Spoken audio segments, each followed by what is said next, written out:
प्रभु यीशु मसीह की जय। आइए सीधे आज की इस बेहद दिलचस्प चर्चा में चलते हैं। आज हम पास्टर एल्विस के हालिया उपदेश के आधार पर डिवाइन हीलिंग यानी ईश्वरीय चंगाई के पूरे कॉन्सेप्ट को डिकोड करने वाले हैं। अक्सर हम चंगाई को सिर्फ एक चमत्कार या एक अमूर्त आइडिया मान लेते हैं, है ना? लेकिन इस उपदेश के मुताबिक यह बाइबल पर आधारित एक पूरा व्यवस्थित ढांचा है, एक सिस्टम है। तो चलिए इस उपदेश की गहराई में उतरते हैं और समझते हैं कि आखिर ये पूरा फ्रेमवर्क काम कैसे करता है। इस पूरे उपदेश को समझने के लिए हम इसे 6 मुख्य हिस्सों में बांटेंगे। पहला, चंगाई का दिन। दूसरा, बीमारी के मूल कारण।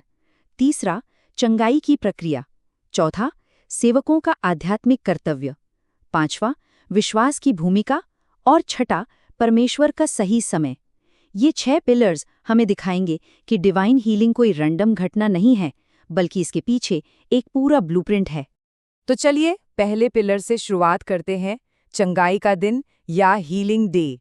पास्टर एल्विस अपने उपदेश में एक बहुत ही खास बात बताते हैं। वो कहते हैं कि रविवार का दिन सिर्फ एक आम दिन नहीं है, बल्कि इसे एक हीलिंग डे या डिलीवरेंस डे की तरह देखा जाना चाहिए। और विशेष रूप से मई के महीने को चंगाई के लिए पूरी तरह से समर्पित किया गया है। अब शायद ये सवाल उठे कि इसका आधार क्या है। इसका बेस है निर्गमन 15:26 का ये वचन, जहां लिखा है, मैं तुम्हारा चंगा करने वाला यहोवा हूँ। ये वचन इस बात को स्थापित करता है कि चाहे शारीरिक बहाली हो या आत्मिक, दोनों का अल्टीमेट सोर्स परमेश्वर ही है। अब आते हैं दूसरे हिस्से पर, बीमारी के मूल कारण। आखिर लोग बीमार पड़ते ही क्यों हैं? ये एक ऐसा सवाल है जिस पर सदियों से बहस होती आ रही है। पास्टर एल्विस का उपदेश इसे बहुत ही स्ट्रक्चर्ड तरीके से हैंडल करता है। अगर हम क्रिश्चियन साइंस जैसी कुछ विचारधाराओं को देखें तो वो मानती हैं कि बीमारी सिर्फ और सिर्फ पाप का नतीजा है। लेकिन इस उपदेश के अनुसार बाइबल का नजरिया इससे कहीं ज्यादा ब्रॉड है। बीमारी हमेशा कोई सजा नहीं होती। हाँ, ये पाप के कारण हो सकती है, लेकिन ये एक डिवाइन टेस्ट यानी ईश्वरीय परीक्षा भी हो सकती है, या फिर परमेश्वर की महिमा को प्रकट करने का एक जरिया भी। ये एक बहुत बड़ा डिस्टिंक्शन है। आइए इसे इन 3 कैटेगरीज में थोड़ा और बारीकी से समझते हैं। पहला कारण है पाप। इसका उदाहरण हमें राजा दाऊद के जीवन में मिलता है, जिन्होंने भजन संहिता 41:1 में अपनी गलती मानी और चंगाई मांगी। दूसरी कैटेगरी है ईश्वरीय परीक्षा। अय्यूब की कहानी तो हम सब जानते हैं।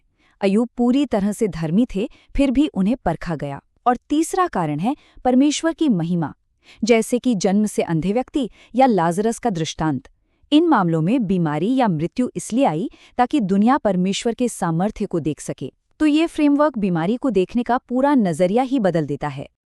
अब बढ़ते हैं तीसरे पिलर की ओर, चंगाई की प्रक्रिया। उपदेश के मुताबिक जब कोई बीमार होता है तो उसे सिर्फ हाथ पर हाथ धरे चमत्कार का इंतजार नहीं करना है, बल्कि ये एक बहुत ही एक्टिव प्रोसेस है। इसके कुछ स्पष्ट कदम हैं। सबसे पहले पश्चाताप करना, और अगर कोई पाप है तो उसे मानना। दूसरा कदम, पूरी विनम्रता के साथ चर्च के पास्टर्स या प्राचीनों को बुलाना। तीसरा, पास्टर्स आकर प्रार्थना करते हैं और तेल मलते हैं। और आखिरी कदम में विश्वासी व्यक्ति चंगाई और पापों की क्षमा प्राप्त करता है। मतलब ईश्वरीय हस्तक्षेप के लिए खुद भी कुछ एक्टिव स्टेप्स लेने होते हैं। इस पूरे प्रोटोकॉल का जो आधार है वो याकूब 5:14 में मिलता है। इस वचन में जिस चीज पर सबसे ज्यादा फोकस है वो है नम्रता या ह्यूमिलिटी। बीमार व्यक्ति को अपना सारा ईगो, सारा अहंकार किनारे रखकर कलीसिया के लीडर्स को बुलाना होता है। यह महज कोई कैजुअल फोन कॉल नहीं है, ये इस बात का डिक्लेरेशन है कि हाँ, आध्यात्मिक मदद की जरूरत है। हमारा चौथा पॉइंट है सेवकों का आध्यात्मिक कर्तव्य। इस चंगाई की प्रणाली में सारा काम सिर्फ बीमार व्यक्ति का नहीं है, पास्टर्स और चर्च लीडर्स के कंधों पर भी एक बहुत बड़ी जिम्मेदारी है। इस उपदेश में सेवकों के लिए 3 बहुत ही क्रिटिकल गुणों की बात की गई है। पहला, उनके अंदर सभी लोगों के लिए एक करुणा से भरा दिल होना चाहिए।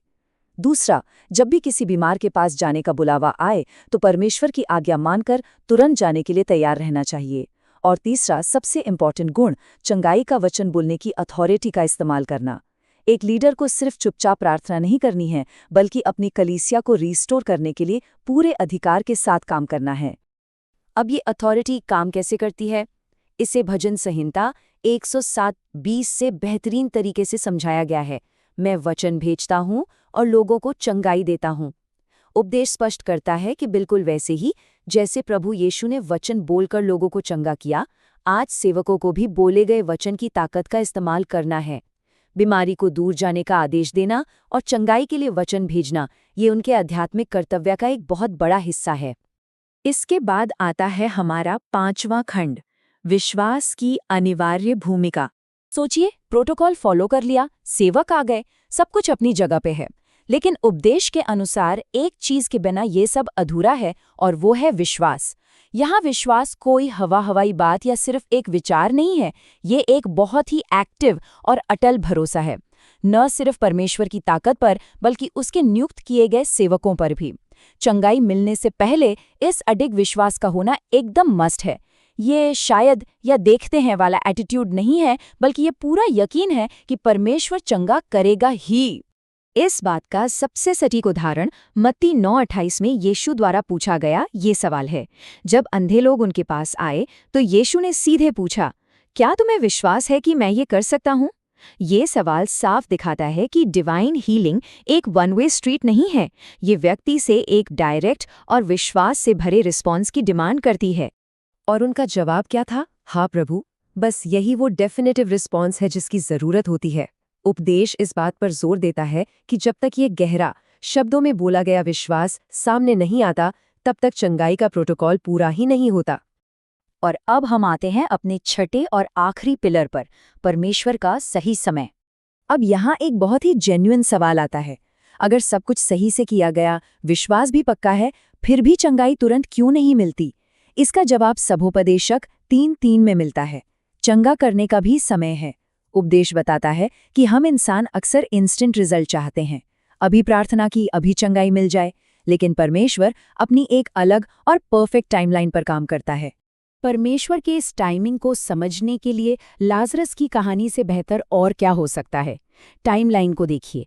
पहले दिन लाजरस बीमार पड़ता है, यीशु को खबर दी जाती है। दूसरे और तीसरे दिन यीशु जानबूझकर वहां जाने में देरी करते हैं। चौथे दिन लाजरस की मौत हो जाती है और उसे दफना दिया जाता है। और फिर उसी चौथे दिन यीशु आते हैं और उसे जीवित कर देते हैं।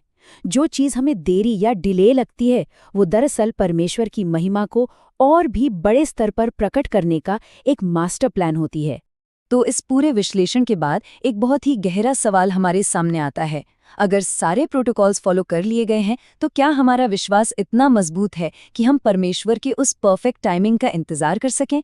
ये पूरा उपदेश सिर्फ शरीर की चंगाई के बारे में नहीं है, ये इस बात की भी परीक्षा है कि क्या हम उस ईश्वरीय समय सारणी पर सच में भरोसा करते हैं जो हमारी समझ से कहीं परे है। इस सवाल के साथ हम आज की इस चर्चा को यहीं विराम देते हैं। इस पर गहराई से विचार जरूर कीजिएगा।